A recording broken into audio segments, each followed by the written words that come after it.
everyone to this session on legal and institutional analysis. My name is Arthur Tudor.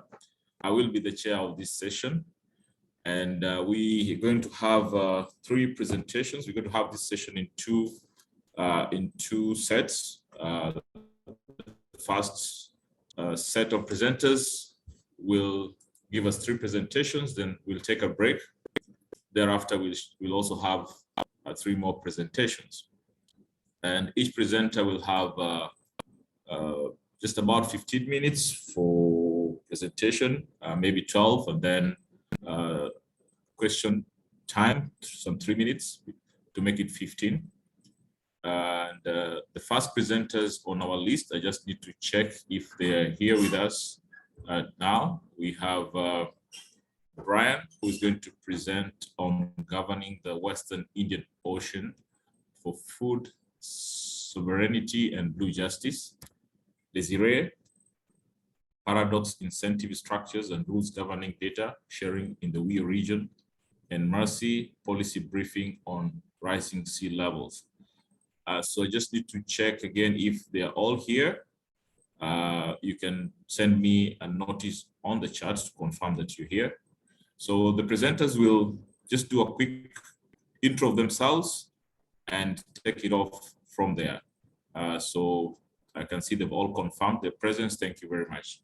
And for the other participants, please, if you have questions, just drop them on the chat. Rebecca will help me to pick on the questions. And at the end of every presentation, we'll see if we have time to allow for the questions to be addressed. So just to keep time, then I will invite the first presenter to come in, Brian, if the technical team can share the presentation. Thank you.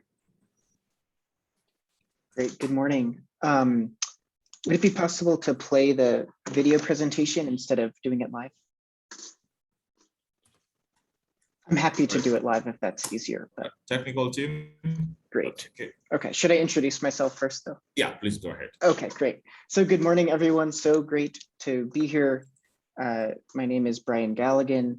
I work with the Jesuit Justice and Ecology Network Africa based here in Nairobi, where I am our research and policy analyst for food and climate justice.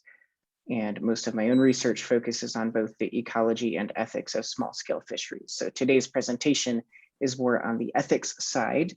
And I'm looking forward to talking more about the topic and getting feedback and engaging with you all. So you can please play the presentation. Thanks for having me.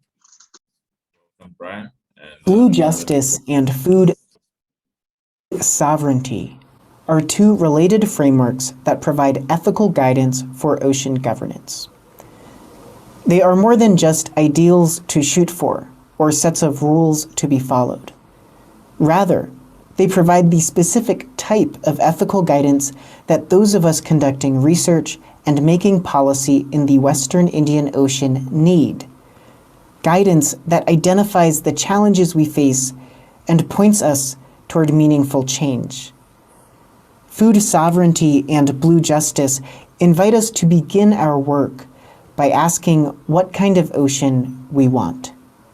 This goes far beyond mere inclusion in processes that are already underway.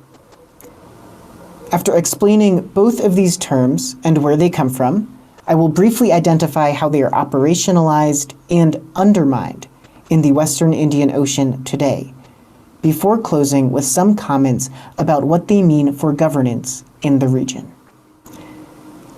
Blue justice, which first appeared in the academic literature in 2019, is a new term, but it is heir to a long history of thought in the field of social ethics. It has even been described simply as social justice for small-scale fisheries, which, if accurate, would indicate that blue justice is not really a new concept at all. It is rather a transposition of an existing concept, social justice, into a new, blue context. Situating blue justice in this way allows us to see, despite claims that blue justice is so new as to be a conceptual infant, that it is really the fruit of literally thousands of years of ethical reflection, This long history also grounds the suggestion that we think of blue justice as having three components: distributive justice, procedural justice, and recognitional justice. Distributive justice is concerned primarily with who gets what, whether that what is a reference to power, financial resources, educational opportunities, or even a toxic waste dump in my backyard. Procedural justice is explicitly concerned with the power dynamics that often lead to unjust distributive outcomes. It invites us to ask who is marginalized and whose interests are prioritized in governance as well as knowledge production. Recognition, an often misunderstood but nonetheless crucial category of justice, directs our attention to a dynamic even deeper than questions of wealth and power. From the perspective of recognition, justice is not primarily concerned with how many goods a person should have, but rather with what kind of standing vis-a-vis other persons she deserves. When Svein Gentoft explained his demand for blue justice, he used the example of the marginalization of small-scale fisheries in the process of marine spatial planning. In this example, distributive justice would demand that small-scale fishers be allocated enough resources for their subsistence and livelihood needs. Procedural justice would require that small-scale fishers be granted priority standing over the claims of, say, a mining company that wanted to dump solid waste in active fishing grounds. And recognitional justice would require that less tangible aspects of fishing, for instance, its role as a constitutive part of culture and identity, be taken seriously. Food sovereignty is older than but closely related to the call for blue justice. I include it here as a companion concept to blue justice because it focuses our attention on the crucial role of our oceans as part of a food system that is badly in need of transformation. This focus on food is particularly important in a place like the Western Indian Ocean, where small-scale fishing takes place in a context that is often marked by poverty, food insecurity, and political marginalization. Both food sovereignty and blue justice arose as critical responses to the global economy, whether focusing on globalization and the commodification of food, or so-called blue growth. They both center small-scale food producers. But the most important contribution of food sovereignty for our purposes is that it provides us with more specific guidance than a simple demand to center justice principles in policymaking and research, as important as that may be. The use of the word sovereignty by food sovereignty movements represents and even recommends a political practice that displaces the singular sovereignty of the state. In the context of food movements, sovereignty becomes a way to claim lawful authority in order to both consolidate solidarity and engage with rivals. Sovereignty is something a community does, not something a community has. So, what does this mean for the Western Indian Ocean? First, as I have argued elsewhere, states' existing commitments to human rights and the Sustainable Development Goals require the prioritization of small-scale fisheries. This has been a consistent demand of advocates for blue justice and food sovereignty. But blue justice and food sovereignty also require that we go beyond mere prioritization. If we take these two frameworks seriously, and if we understand them as complementary, we can see that they invite us to strengthen the political claims, which is to say, sovereignty, of local communities over marine resources and markets. The Western Indian Ocean already has a strong record of empowering local communities in this way. Co-management has been implemented around the region, and we have come a long way in our understanding of what works and what doesn't. The turn towards locally managed marine areas is also encouraging, especially considering the importance of marine reserves for fisheries management and biodiversity conservation. It is not news to any of us, however, that social and ecological outcomes in the Western Indian Ocean are, at best, mixed. At worst, we might even say that local successes, like those we have seen with co-management and locally managed marine areas, are undermined, time and again, by factors beyond local control. Recent work has highlighted the effects of geopolitics on the regional management of transboundary fish stocks, the role of harmful subsidies in supporting unjust and unsustainable distant water fishing, and how neoliberal economic development consistently marginalizes small-scale fishers. Climate change is perhaps the best example of a threat with which local communities have to contend that nevertheless lies well beyond local control. Co-management, while promising, is not capable of directly addressing these threats. This is another place where blue justice and food sovereignty can provide helpful guidance. As I mentioned earlier, both frameworks arose as activist critiques of global political economy. Food sovereignty is concerned with establishing local control over food systems precisely because it sees hunger as the result of inequalities in power and resources.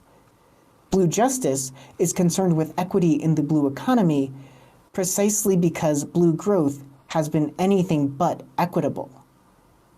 Both point to the all too common story of national, transnational, or global concerns pursuing financial gain at the expense of coastal communities and ecosystems. Governing the Western Indian Ocean for food sovereignty and blue justice will require that we recognize the mismatch in scale between the most equitable innovations in ocean governance and many of the threats faced by coastal communities. The question we are invited to consider, then, is how we can support local communities in strengthening their political claims, their sovereignty, over the governance processes that mediate these large-scale threats. Those with the most to lose deserve a commensurate level of power, whether it be in formulating fishing access agreements, planning infrastructure development, or committing to climate policy.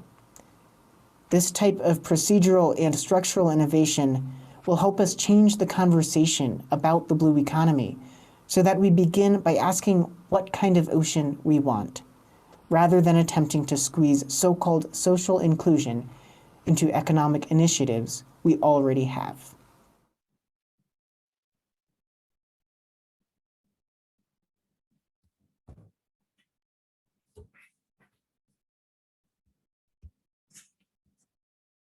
Right.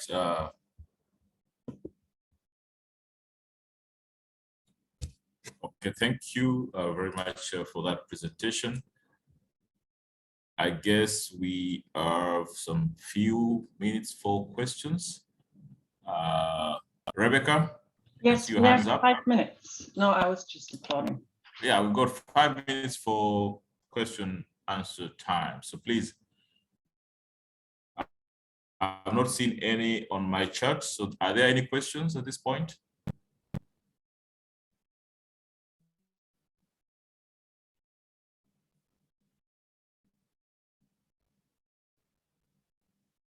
Yes, we've got one from Nakshi. Please go ahead. Hi, Brian. Thank you for the great talk. I have a question about, you spoke about the mismatch of scales. Like, I was wondering, what are some of the ways you've seen that are effective in upscaling like local efforts? And how do you harmonize it when there are different hierarchies in governance structures in the WIO? Yeah, thank you so much, Meenakshi, for that question. I think that's a very good and open question.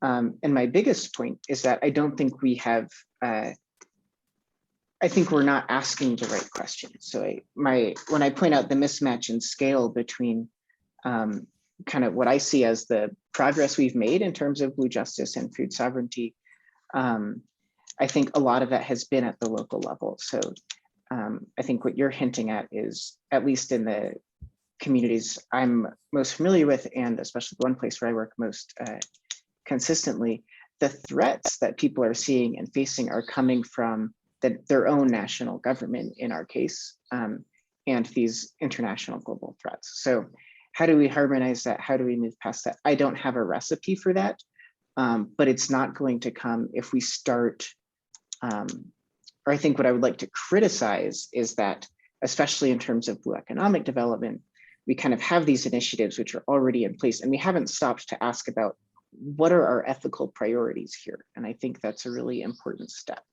Now, I think the other point that kind of comes out of Blue justice and food sovereignty for our purposes here is that all of the kind of institutional arrangements that make democracy more accountable, that make government better, are going to be really helpful for governing our ocean as well. So there are transparency mechanisms, for instance, so here in Kenya that the government has introduced, where you can see like online portals, and you can look at different government processes. Everybody has access to these documents. On one level, some communities know about these, some don't. Sometimes these portals are like abused by the government. So there have been cases of them being used, but then in particular contentious cases, documents being pulled down. And then I think another key part of it is at the international level. So highlighting the abuses, especially of countries in the global north, when we talk about fishing, especially distant water fishing nations, and making public and transparent a lot of the activities that they get away with that they would not get away with if they were better known. I'm sorry, I don't have a better or more systematic answer to that question, but thank you so much. All right, thank you. I can see Lucy, please. You can ask your question. Hi, Brian. Thank you so much for that really interesting presentation. So I think when I was reflecting on your talk this morning, I was thinking about all of the parallels and interesting aspects that we could learn from while we're now thinking about the final sessions that are under negotiation of the biodiversity bill in national jurisdiction. So I was just wondering whether you've sort of reflected on that. I know it's not small scale fisheries, but sort of share with us some of your insights and some of the aspects that we're still struggling with within that those negotiations, but of course are very pertinent to the region. Thank you. Yeah, thank you. So the big caveat before I answer your question is that I am not an expert in the BBNJ negotiations or what's going on there. So I will just speak to what I do know, and then we can move on. But so one of my big concerns when it comes to international law, and this is true of UNCLOS, and I think this is true of a lot of the provisions of BBNJ that have been under contention, is that we get all of this nice language, and then the actual structure of these agreements ends up so that the strong, enforceable, clear provisions benefit those with the power to shape the conventions. And then you might get lip service to kind of important social outcomes that is not actually legally binding. So if you read the document without paying attention to how kind of power is functioning or what the different legal provisions are enacting, you'll get a very different story. So I'm concerned about that dynamic in the negotiations of BBNJ, as I am in all kind of international negotiations.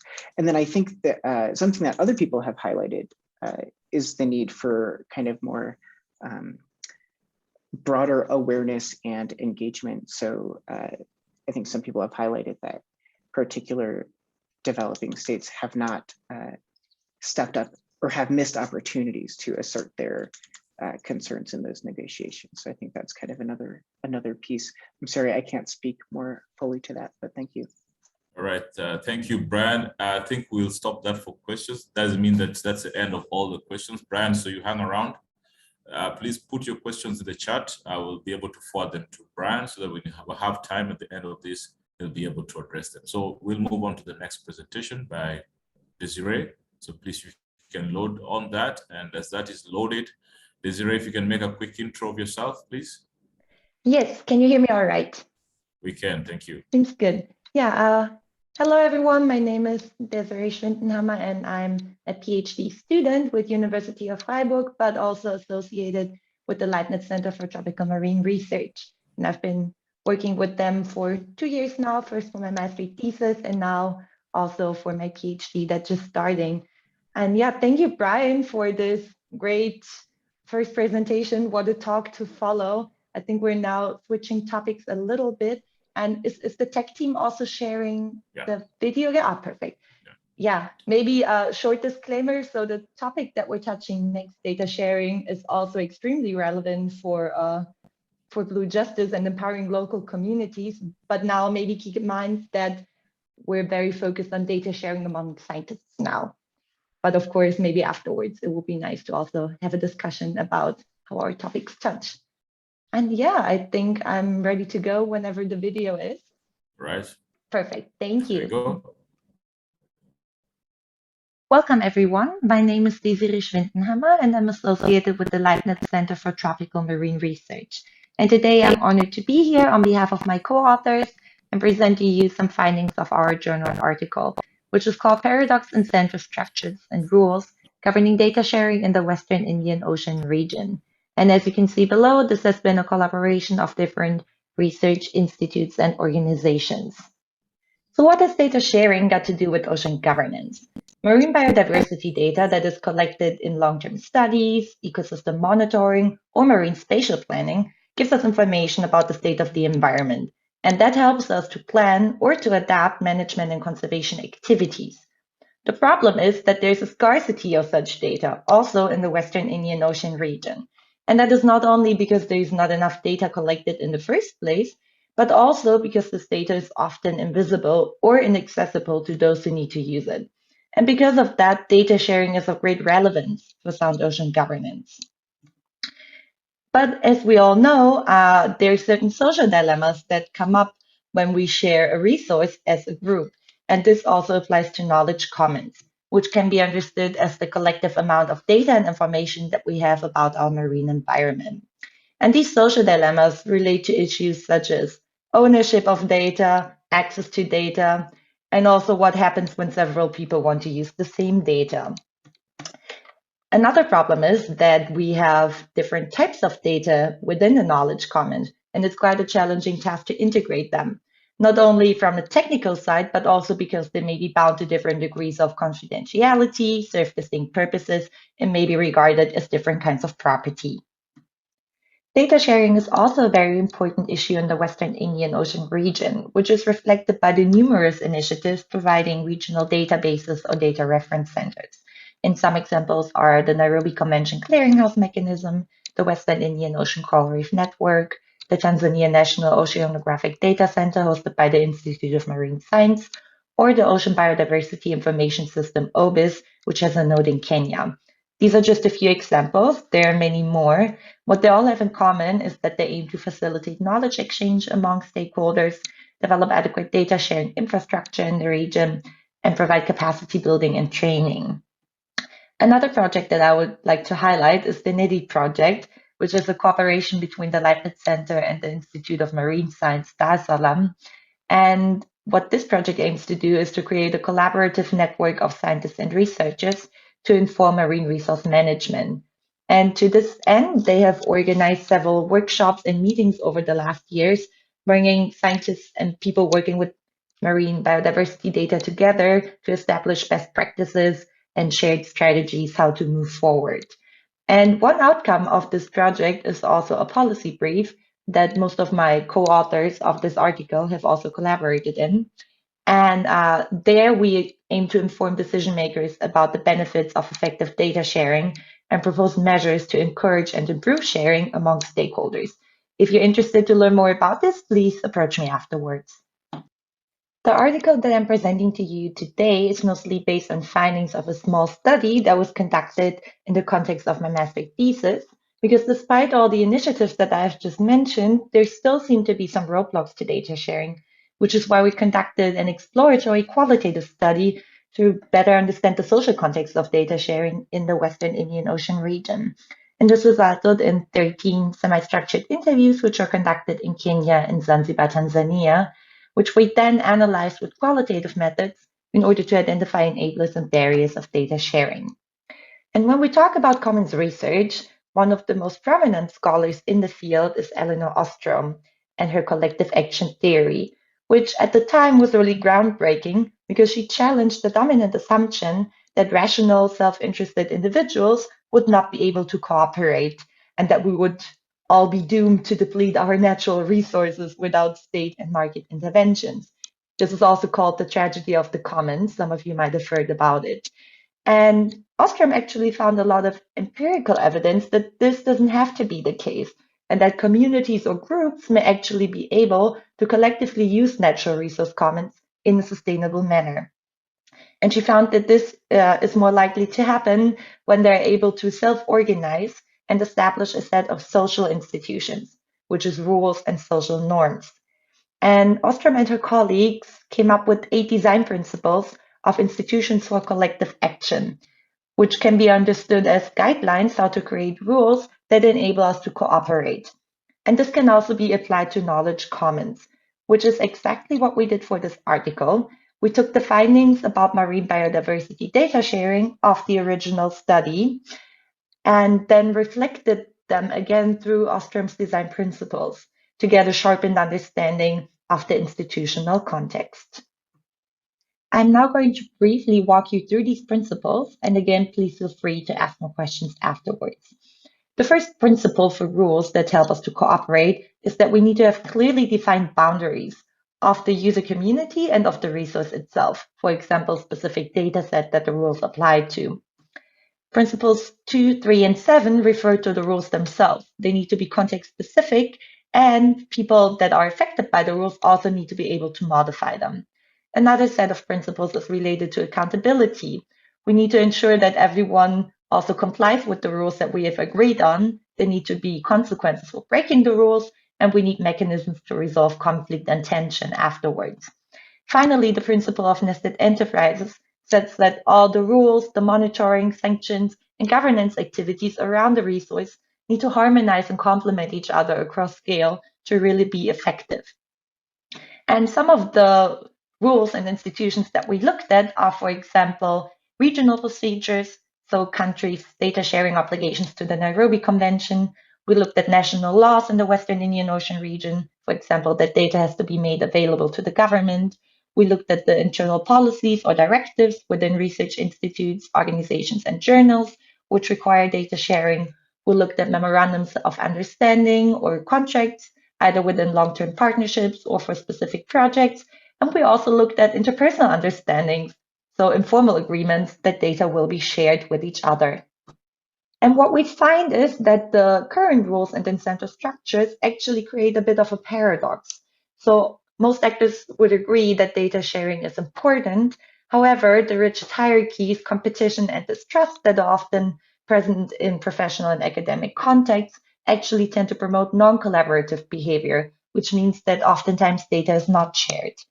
And although sharing is considered beneficial to the scientific community as a whole, many forms of sharing lack immediate personal rewards, such as recognition, prestige, or career advancement. Accountability is generally quite high among colleagues or project partners, but if you're sharing data to unknown others, for example, open access platforms, this may be associated with risk and insufficient transparency. And despite all these institutions that mandate data sharing, there is also quite a number of restrictive or contradictory regulations that exist at the same time. So where does this leave us? We have established that access to marine biodiversity data is crucial for various stakeholders to make informed resource management decisions, identify conservation priorities, and to enable collective actions. And in order to achieve this, we need to encourage open data policies through legal means, financially, and also in a personal level. which means building a community of practice around data sharing and collaboration through common objectives and rules. How do we get there? In our policy brief and also in the article, we have made several recommendations. For example, to increase data visibility, ensure accountability, and also create acknowledgement for scientific work. And some of the developments towards this end that we can already see in the region is the increased use of metadata declarations, as well as the establishment of DOI services for data publications. We further encourage investments into sharing infrastructure and capacity building to make data sharing less of a burden. And we also encourage further policy harmonization across scale so we can really contribute to a regional approach to manage our transboundary ecosystems. And that is all I'm going to say for now. You're welcome to read our article once it gets published to find out more or to approach me and my co-authors throughout this conference. Here you can see the reference that I used for this presentation. And finally, I would like to say thank you to all of my co-authors, as well as to Leticia Kraling, who has organized the wonderful writing retreat to help all of us prepare for this conference. I'm now looking forward to your questions, and on the bottom left, you can find my email address for any further inquiries afterwards. Thank you very much.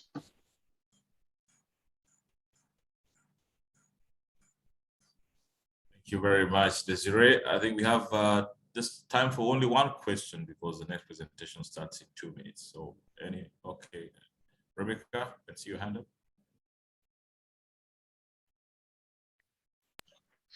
Were you also just clapping or were you raising your hand before? I was just clapping. I have many opportunities to ask questions to you, so that wouldn't be very useful. That's true. All right, thank you. So I don't see any other hands that is up. So we can save on, but you can please post your question on the chat. Desiree is still with us here, so we can always address that at some point. So then we move on to the next presenter, Marcy. As the presentation loads, Marcy, could you please introduce yourself briefly? Okay, thank you so much. My name is Marcy Amai, working with the Professional in World Bank, and my co-author is the Maritime and Port Export Security, working with the Kenyan government. So we'll be presenting a policy brief on the impact of the sea level rise to the maritime zone. Thank you very much. Slide. So thank you. So I'll give a background on our policy brief that is specific, focusing on the aspect of the global warming, sea level rise, and its direct impact to the maritime zone boundaries, which are well defined by the baselines that always comes from the low-lying points. And we know that the changes at the coastline, especially with the sea level rise, has resulted to changes in areas of exploration, utilization, and the current issues of maritime boundary delimitation. Currently, we are having a case that just concluded Kenya and Somalia, and these are the factors that have direct impact. The policy brief will illustrate how the rising sea level and the receding boundaries has resulted in the conflicts and threatened the relations in various states, which has a direct implication on the legal framework. With the climate change aspect, we know that the sea level rise has exerted a lot of pressure on the coast shoreline, and the impact includes the loss of coastal land and infrastructure. We have the destruction of the fishing zone. We have also the habitat, the loss of the habitat that has resulted to a lot of unsustainable exploitation. These are challenges that are being faced across many regions. And this has directly affected the international boundaries and also creating a pressure in the resourcing. Also, in the aspect of international law of sea, we see that there are issues of dispute and conflict arising that probably requires a way that policymakers can come up with a solution towards a best approach of handling such conflicts. There have been significant threats at the international security that needs to give appropriate attention existing, especially at the boundary issues and the interstate disputes. And for this policy brief, then it wants to balance the act between the access of the resources, as well as protecting the maritime zone that gives a comprehensive framework that also gives each state at least that sovereignty right to explore some of these resources, especially at this point when you want to do a lot of sustainability exploration just to boost our blue economy aspect. So the policy briefs will also go ahead and give recommendation on how best we can implement these resources within this maritime zones area to ensure that you have sustainable utilization of these resources, but more importantly, ensure that we protect our maritime zones by reducing the conflicts that is within different states in different regions. But my focus will be majorly Kenya with few case studies at the Indian Ocean. To the next slide. Thank you. For methodology, this being a desktop review, we focus more on scenario analysis, especially having the cases of maritime dispute at the ICJ. We have desktop review when having the reports of IPCC and just trying to analyze the sea level rise impacts. We have legal and institutional reviews. This one we're focusing more on the governance aspect of these maritime zones. And then of course, having the focal group discussion, having a community discussion on how this sea level rise has really impacted them on the ground. We also have the aspect of observation. Where I come from in Mombasa, you'll see that the low-lying areas, currently there've been a lot of flooding and drought in some other areas. So that is an observation that directly links to the subject discussion. We also have the field assessment, secondary data analysis. And for the aspect of law of sea, we have the ICJ judges giving ruling and interpretation. So for this policy brief relies more on the expert opinion, knowing that the law of sea is a framework that didn't really cover up some dynamics of issues such as sea level rise when this framework was being developed. To the next slide. So our key finding involved the issues linking the sea level rise to the maritime zoning. And this was that the effect of the sea level rise upon the vulnerability to the coastline and community infrastructure, it has led to loss of the wetlands. We have also the loss of exclusive economic rights over extensive areas, especially when you're foreseeing that a certain area on maritime zone will have to be lost due to a shifting of our baseline, or what we call the low-lying areas. There's a point of always starting to count as a maritime zone of each state. We also have the destruction of existing economic infrastructure and also the damages of subsistence and commercial fisheries production, especially when you have the shift of this fishing zone, and which now is directly interpreted with the zones that are for certain sovereignty rights of certain country when they have to move. For the key finding of shifting baseline, this will be focused on the maritime zone aspect. We'll say that foreseeing the sea level rise will result to a shifting baseline. We say that these are the low-lying areas where we start counting our boundaries.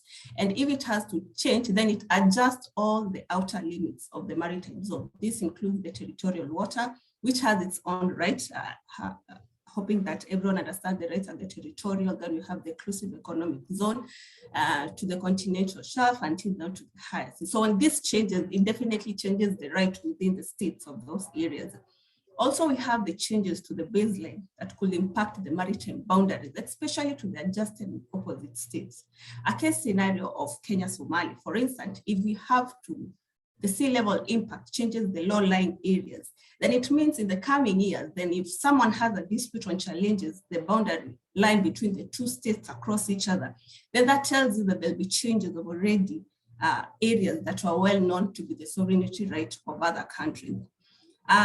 So when you say that there's a baseline moves, definitely there's a way to move. For instance, if the sea level rises up to the changes of the law, then it results to the shift of the baseline. That it means that the water moves inland. So our territorial water means it moves to the land side. Then we have the exclusive economic zone moving towards the territorial, and that one goes to the last maritime zone of the country. And that one has a shift to the sovereignty rights, just as I've explained. And this one will result to issues of conflict, issues of resources exploitation, because it limits one to all that. Other finding during the research then found out that the sea level rise will lead to submerge of large and disrupted established zone. And for the islands, you realize after there's this sea level rise, some of the island will disappear. Following the law of sea convention on issues of island, then if an island disappears and then becomes a rock, then it means that you have to lose some of the rights within that zone that was already established. Further, then going forward, then what are these linkages between the ocean governance with the aspect of maritime zone on issues of sea level rise? Then we have to think of what are the solutions. So we are thinking of freezing the baseline. This is to mean that at the end of the day, when you freeze this baseline and it's accepted by the international community, then it means that we have to convert the permanent baseline to remain as it is, so that the internal waters to the exclusive economic zone to the high seas water remain as it is. Then if we decide to freeze the state's baseline, then it means even with the sea level rise, then we don't have to lose some of the areas that will result to the dispute and the conflict. But most importantly, then we have to have strategy to adopt on the climate resilience to reduce this economic impact of the sea level rise. Next. Also, we see further that there's a need to have a robust strategic plan to prepare us with the uncertainty future of this extreme weather. We will all agree that for the law of sea, it never foresaw the aspect of sea level rise. And now if you're seeing a conflict resulting out of it, then you have to come up with a strategic plan, especially within the regions. And one of them will be freezing the outer limit zone, depending with the agreement. But for the islands then and archipelagic areas, it's a different concept, especially when you're having the third state in this maritime zone that shares some of the spaces in between. However, for best way to go forward, then you have to consider the rights of all the two states and the third states, especially when it comes to island and the archipelagic states. To the next slide. So what will be your recommendation on this policy brief for the policymakers at the national and the regional level? For Kenya, to be specific, there's need to amend the legislation on Maritime Zone Act and adopt a principle that is in the Vienna Convention on a fundamental change of circumstance, because we assume that the sea level rise was not foreseen. But at this moment, if we take it as a fundamental change of circumstance, then it gives us the opportunity to explore other articles within the law of sea to fix this issue. And one of it will be fixing the outer limit of the maritime zone to be ambulatory, and that is found in the Law of Sea Convention at Article 76. We can also have an option of maintaining the already existing zones through bilateral and multilateral agreement, especially to states that border each other. Also, we have the aspect of freezing the outer limit of maritime zones and baseline, or always converting these waters to be historic waters, so that even when you're having all these changes within the zones, then you don't have to bring up the aspect of changes of this zone in aspect of the resources and utilizations. Second recommendation will to amend the Climate Change Act of 2016 that we currently have to incorporate the aspect of fixing principle, so that we have a legal physical change principle that includes the aspect of comprehensive details of navigation, which is very key in law of sea. We have also the aspect of protection of cables and conservation of living resources, which has been left out for the time being, and also promote consistent approach and management of the resources. Now that you're talking of the area beyond national jurisdiction, these are things and principles that need to be considered in the national policy when developing or amending the already existing policies. Then we have the aspect of integrating fundamental change of circumstance. This is borrowing the Vienna Convention treaty principle in line to the sea level rise aspect, so that we ensure that when the sea level rise brings the impact to the maritime zone, we don't have to lose our territory. Rather come up with the approach that will make interstates live amicably, but most importantly, conserve their resources. To the next. Thank you. So what are these other recommendations during the studies? There's also need of developing adaptive strategies that will help us to cope up with the shifting coastline. because we'll see even with the case of Bangladesh, some islands are already disappearing. And in that, then you link it to the issues of maritime security framework and the disaster risk management, then there's need of awareness so that key stakeholders understand what are the areas that need to be improved and what are the policy aspects that really needs to be considered at this point in time. We also have the issues of shoreline, increase the height of flood defense desk, which is currently happening, issues of management of erosion. So these are a lot of projects at the region that is happening. And through that, then it shows that we are heading to the direction of always coming up with a climate resilience approach. Another aspect that we really need to consider is strengthening the institutional capacity building and now awareness, especially on maritime delimitation, issues of maritime domain awareness. And there's also the aspect of now including key stakeholders, not only at the national level, but even at the regional level. So this one will improve on coming up with bilateral agreements. There's also need of establishing a comprehensive and effective policy and legal framework on ocean governance and blue economy. This is an aspect that still we're grasping because we have a lot of sectoral policies in place. But then with this, it's able to define some of the issues of maritime zone as well as the sea level rise impact.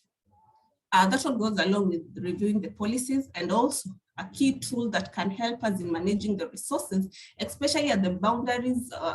The boundaries will include the developing a marine spatial plan framework tool.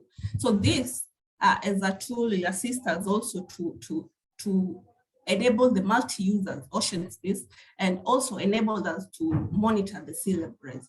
At this point where we have a border where Kenya is doing exploitation of oil and then another country is doing fishing. So with that tool, then it gives you a better decision on how to share the resources within those areas. To the next slide. That being our recommendation, thank you so much, and hoping that this policy brief will be published for the nation and the regional level to consider some of these considerations coming to maritime zone disputes. Thank you. Thank you very much, Mercy. Very informative presentation. I want to thank all the three presenters. Because of time, we will not allow questions at this point. What I would request you to do is please write any questions on the chat before we take a break in the next 2 minutes. So the break will run from, let me just confirm again. It will run from 11:50, which is a minute from now, all the way to 12:20, that's East Africa time. So we've got a 30 minutes break. And during this break, the Women in Science, Western Indian Ocean Women in Science WIMS, are also inviting us for a facilitated tea. Looks like some good things will be served there. So I'm just sharing the link on the chat. Please join during the tea break for those who are keen to participate in the Women in Science facilitated tea. So I want to close this session